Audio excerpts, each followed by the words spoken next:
കഴിക്ക്. ഇതും കൂടെ കഴിക്ക്. കഴിക്ക്. അതെ, ഇനി മതി. ദാ ഇനി തിന്നാലേ ചിലപ്പോ പണിയാവും. അടുപ്പത്തുള്ളതൊക്കെ തീർന്നു പോവും. എടോ, ഇതുകൂടി ഒന്ന് പെട്ടെന്ന് കഴിച്ചിട്ട് താൻ പൊയ്ക്കോ. കഴിക്ക് കഴിക്ക്. എടുത്ത് കഴിക്കേ.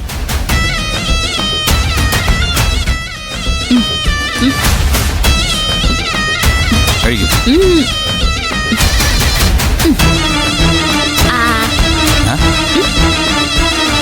ഞാൻ പോട്ടെ.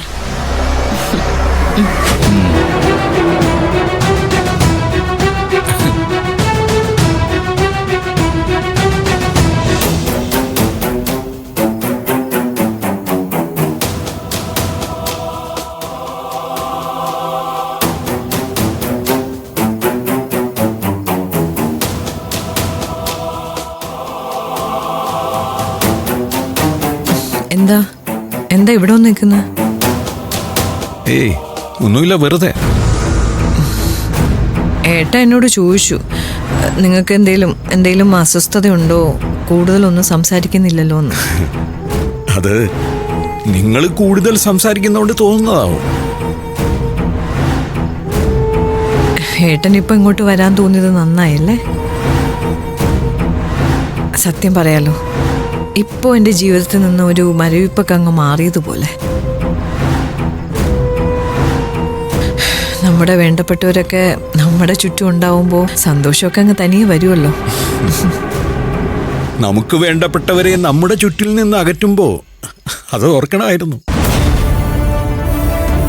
ഒരു തർക്കത്തിനുള്ള മൂഡിന് എനിക്ക് താല്പര്യമില്ല. ഏട്ടൻ്റെ തിരിച്ചുവരവിൽ ഏറ്റവും അപ്രതീക്ഷിതമായി സംഭവിച്ചത് രഞ്ജിത്തിൻ്റെയും വേദയുടെയും വിവാഹാലോചനയാണ്. സത്യം പറഞ്ഞാൽ വേദയെക്കുറിച്ചൊരു ടെൻഷൻ ഉണ്ടായിരുന്നു. ജീവിതത്തിൽ ഒരു ഉത്തരവാദിത്വം എടുക്കാൻ അവൾ ശീലിച്ചിട്ടില്ല. എന്തിന്? ഒരു കുടുംബത്തിന് എന്തൊക്കെയാ വേണ്ടതെന്ന് പോലും അവൾക്ക് ശരിക്കും അറിയില്ല. വേറൊരു വീട്ടിലേക്ക് ചെന്ന് കയറിയ അവൾ എങ്ങനെ പെരുമാറും, മറ്റുള്ളവർ അവളോട് എന്ത് സമീപനം സ്വീകരിക്കുന്നൊക്കെ നല്ല ടെൻഷൻ ഉണ്ടായിരുന്നു. വേദയും ഇന്ദ്രജയും അമ്മയുടെ അടുത്ത് നിന്നും വിട്ടുമാറാത്ത കുട്ടികളാണ്. പെൺകുട്ടികൾ മുതിരുമ്പോൾ അവർക്ക് വേണ്ടതൊക്കെ പറഞ്ഞും പഠിപ്പിച്ചുമൊക്കെ കൊടുക്കേണ്ടത് ഒരു അമ്മയുടെ ഡ്യൂട്ടിയാണ്. താനൊന്നും പഠിപ്പിച്ചു കൊടുത്തിട്ടില്ല എന്നൊന്നും ഞാൻ പറയുന്നില്ല. പക്ഷേ അത് വെറും വൈരാഗ്യവും പ്രതികാരവും മാത്രമായി പോയി. അതിൻ്റെ കുറവുകളൊക്കെ അവൾക്ക് കാണും. അയ്യോ, എന്തേലും ഒന്ന് പറഞ്ഞു തുടങ്ങിയ അത് എന്നെ കുറ്റം പറയാനുള്ള കാരണമാക്കി എടുക്കാൻ നിങ്ങൾക്ക് പ്രത്യേകം മിടുക്കാണല്ലോ.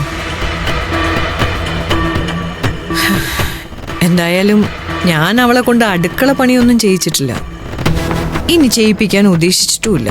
അവള് ജനിച്ചു വീണത് ഒരു കോടീശ്വര കുടുംബത്തില്, ചെന്ന് കയറാൻ പോകുന്നതോ അതിനേക്കാൾ വലിയ കുടുംബത്തില്.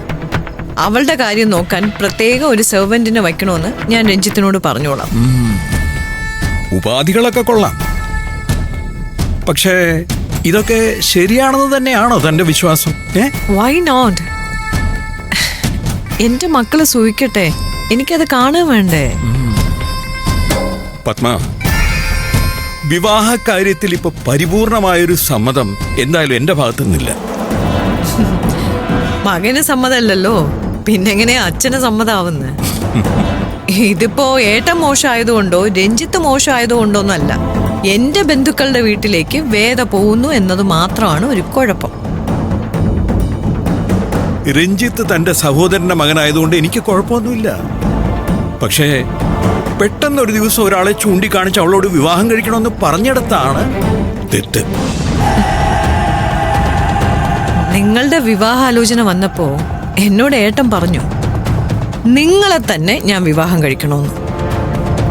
ഒരു മറുപടി പോലും ഇല്ലാതെ ഞാൻ അതങ്ങ് അനുസരിച്ചു. എന്നിട്ടെന്താ, എനിക്ക് എന്തേലും കുഴപ്പമുണ്ടോ? നമ്മൾ നന്നായിട്ട് ജീവിക്കുന്നില്ലേ?